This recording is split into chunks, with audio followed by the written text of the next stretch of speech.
This is the mix exercise on chapter 1 in pure math, so let's get into it. Uh, we're going to first start off by our first indices law where we just add the powers. So it's simply going to be y to the power 8.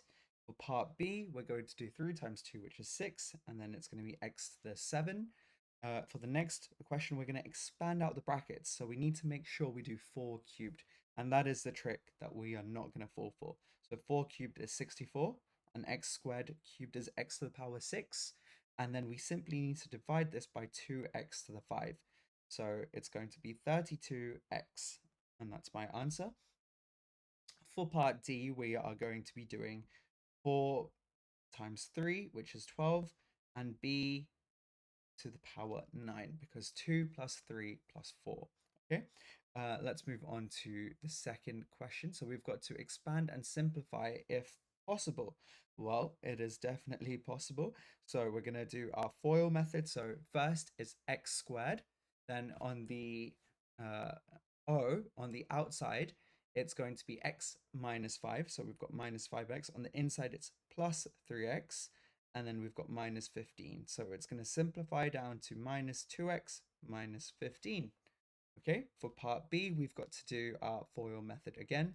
So we're going to get 6x squared minus 21x. Oh, let's stick to FOIL instead of confusing you guys. Plus 2x minus 21x minus 7. Okay, we've used our FOIL. Just as a reminder of our FOIL method, F is for first, O is for the outside terms, I is for the inside terms, and L is last. I want to go over that again. So this is going to be my first term, the 2x and the 3x. The O is going to be the 2x and the 1. Okay, that's my O. The I is going to be the inside term, so it's the minus 7 and the 3x. And the L is for the last terms, so the minus 7 and the plus 1. Hopefully that makes a little bit more sense. So overall, we're going to get 6x squared minus 19x minus 7 as our answer. Okay, and then we finally just need to have a look at part C. I'm just going to move it to the right because it's going to take a little bit longer. So the first thing I'm going to do is I'm going to multiply 2x by the whole thing and then 5 by the whole thing. So let's do that first. So we've got 6x squared minus 2xy plus 4x. Hopefully you're following that with me. And then we've got, when I multiply by 5, I get 15x. So let's write it below directly, plus 15x. And then we've got minus 5y. And then we've got plus 10. So overall, my answer then becomes 6x squared minus 2xy plus 19x minus 5y plus 10. Okay, let's move on to question number 3. This is expand and simplify if possible. So for this question, we are simply going to do x multiplied by, and we're going to fix the middle thing. We're going to fix the mess that is there in the middle. So it's going to be x squared. And here's another trick that I like to do once we've mastered the FOIL method, is just read what it says. So I see a plus 4 and a minus 1. So I can directly do the maths there and write plus 3x. Okay, because I know that there's a 4x and an x times by minus 1 over here. So I'll be doing 4x minus x. I'm just skipping one step.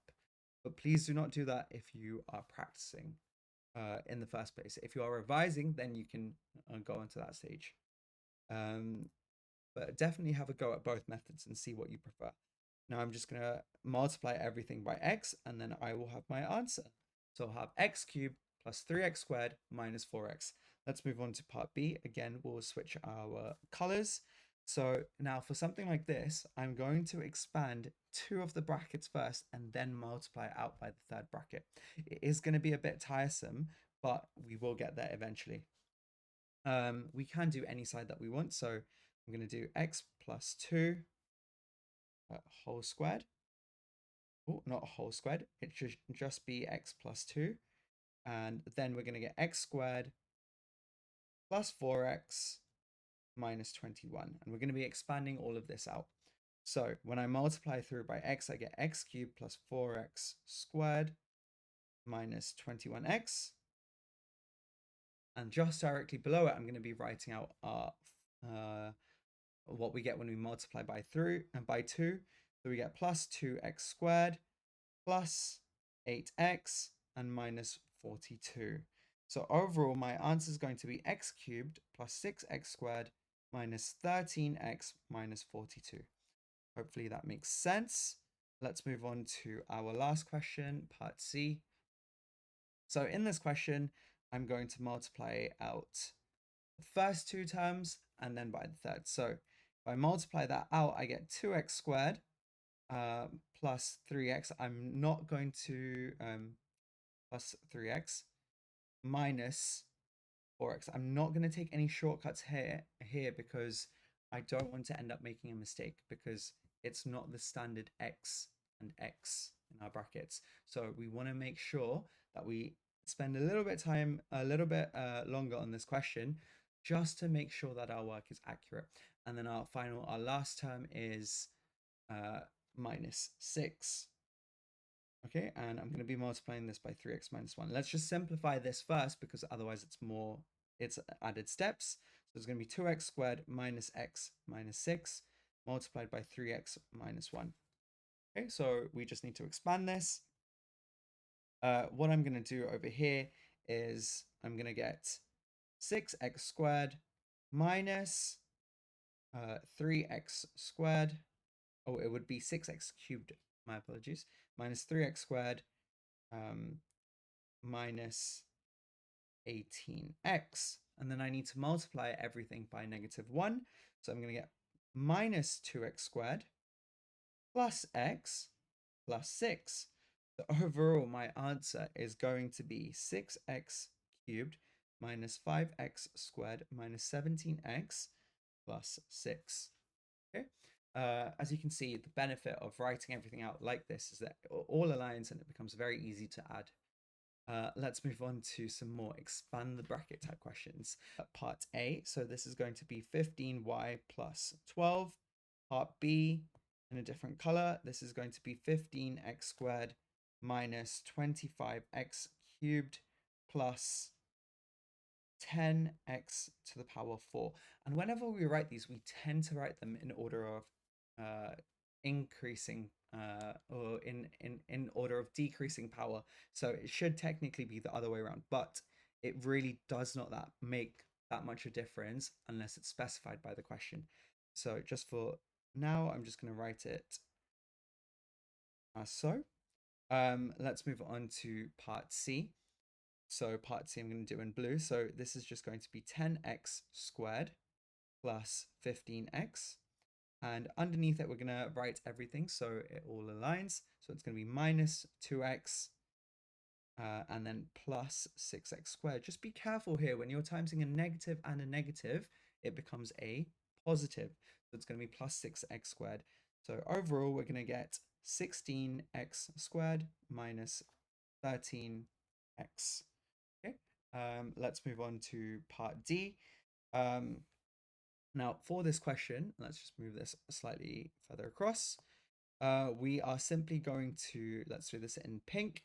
So we're going to expand it out just as we did before. So it's going to be 3x squared plus, let you think about it, it's going to be 9x cubed. And then we're going to write minus 6x squared plus 4x. Okay, so here it's I've made sure that everything aligns again, and our overall answer is going to be 9x cubed minus 3x squared plus 4x. Okay, so there is our answer to part D.